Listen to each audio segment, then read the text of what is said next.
everyone, today we're doing tarot in a movie, and it's February 2nd, so you know what that means. There's only one movie you can do on February 2nd. It's Groundhog Day. So tarot in a movie means that we are going to shuffle our cards, ask the cards, ask the higher intelligence, tell me about this movie, show me what happens in this movie, etc.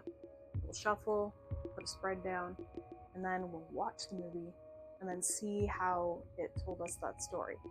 And the reason we do this is it can be a really good way to learn how to do tarot and see how it tells story. And it's also fun, right? Like, this is a good way to practice and have a little bit of fun with this amazing tool.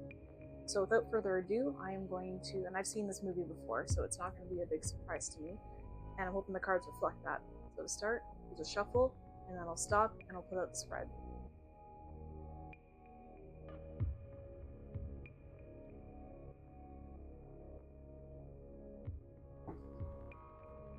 Okay, deck is shuffled. Here we go. We're gonna cover up this wrinkly. Oh my gosh. Okay, hold on. I'll bring this back into frame. All right, already off the hop. Someone trapped in the past. That is, or like in that time loop. This is amazing. Alright, I'll do an analysis after, but I'll just put out the spread for now. So 1, 2, 3, 6, 7, 2,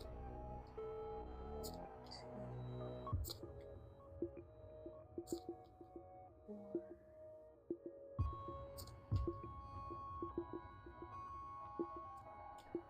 I'll do one more row. Hopefully you'll be able to see it. Oh yeah, there we go.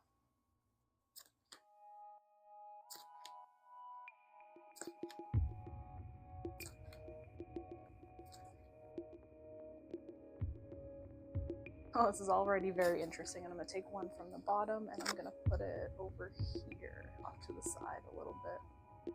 Okay, so here's our spread. Now, normally what you would want to do is, if you hadn't seen me before, you would sit right now and try and get first impressions off of it. Kind of see what the cards might be telling you could expect. But because it's obviously something some of us may have seen before many times, there are things that they just automatically pop out to you. So let's go watch the movie, and then we'll come back and we'll see how these particular cards and the way that they came out kind of explain the plot or explain the message of it. All right.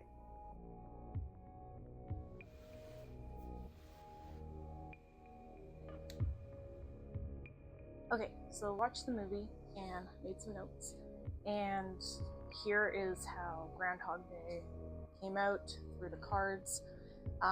So right in the center card here, this is one of our focal cards along with our first two top. This one here, it's telling us about, so Phil, he's our main character. By the way, spoilers. I don't know how old this movie is. It's gotta be like 30 years at this point. But anyway, I'm gonna give some stuff away. So we've got Phil, our journalist, and he is assigned to go and report on Puxtani Phil, who is the groundhog who's going to predict the duration of the rest of winter. It's like a big thing. And so if we think about the qualities of the Page of Swords, we've got this cunning information collector, and then throughout the movie as well, that troubleshooting, trying to figure things out energy is kind of all throughout these. So the center card in a spread like this is going to kind of permeate everything else. And then when we talk about our lead cards, those are kind of those strong themes. So he's trapped in this small town, there's a snowstorm. When he gets up the following morning, he discovers that the day is February 2nd again, and then he has to relive the day. And then when he's later upset, like this happens for a little bit, and he realizes he's trapped, he realizes that his actions have no consequences. So he tests that theory, and he wreaks havoc. He steals the groundhog, causes all kind of trouble, and then this is all based on a theory that when he gets up, it's going to be reset, and that is definitely the case. And then we go on, so it's Nine of Wands reversed. It's him looking for a way out, and it's also the despair at not finding any solution. So here we got like the Devil, Eight of Pentacles here. Even the Five of Wands to some degree is him messing around, trying to figure out what's going on and kind of giving in to his hedonistic desires, because he figures, well, if I'm going to relive this day, like if I'm going to wake up and everything's reset, I can do what I want. There's no consequences.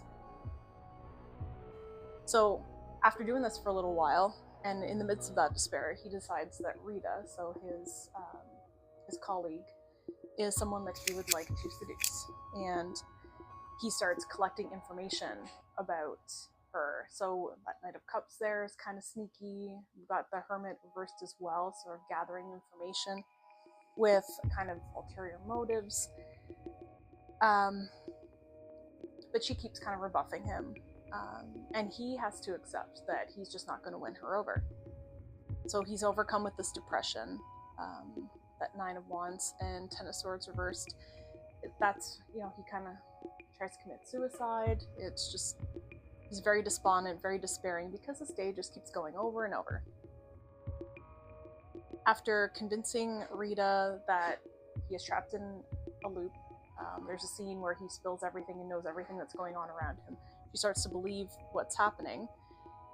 He then sort of he just abandons hope at that point, because he thinks he has done everything. That abandonment of hope here is in that Ace of Cups reversed. I don't know why I'm stuck on swords today. There's a lot of swords in the spread. A lot more than there are cups, that's for sure. So the Eight of Swords reversed, that High Priestess reversed, and the Page of Pentacles reversed. It's the idea that lesson will not be learned except through him. He has to transcend this destiny. And for most of the movie, he's trying everything and nothing's working. Temperance reversed. So finally, he gives up and decides to spend his time helping people in Puxatani, doing good deeds, helping them, just bettering himself. And then he starts to form real, sincere attachments and expresses, concern for people around him. And then he also, he has actually fallen in love with Rita, and he expresses that to her as well. So in the end, he wakes up and the cycle is broken. That's this Six of Swords reversed here. And the reason the Six of Swords talks about that is because he no longer wants to leave the place he's been spending so much time trying to escape. And it's also the card of kind of culture shock, a journey, even if just through time, even if he didn't go anywhere different, but in time he did. That culture shock that happened during that, so that when he emerges on the other side of kind of this time loop, he's different. Well, let's go back to our main two cards here, because they are kind of the biggest ones and they hang everything together. So the Six of Cups in reverse, that's dwelling on the past, wanting to change the time. What has to be done here is, in his quest, he has to learn how to be in the now. And this card's also talking about running into people from the past. So there are characters throughout, there's at least one character who's like, hey, remember me? Do, that kind of thing. And then also learning to find joy in simple things, just the way things are. And then Death reverse there, it's that resistance to the change that happened. Like that's what makes the movie interesting, because he goes through this constant resistance of trying different things and not succeeding. So yeah, that Death reversed, it's that resistance to change and just feeling plagued by circumstance, and no matter what he does, he cannot change it. And then when he finally lets go of all of it, stops trying to control it, only then is he released. And there you have it. Groundhog Day as described by tarot.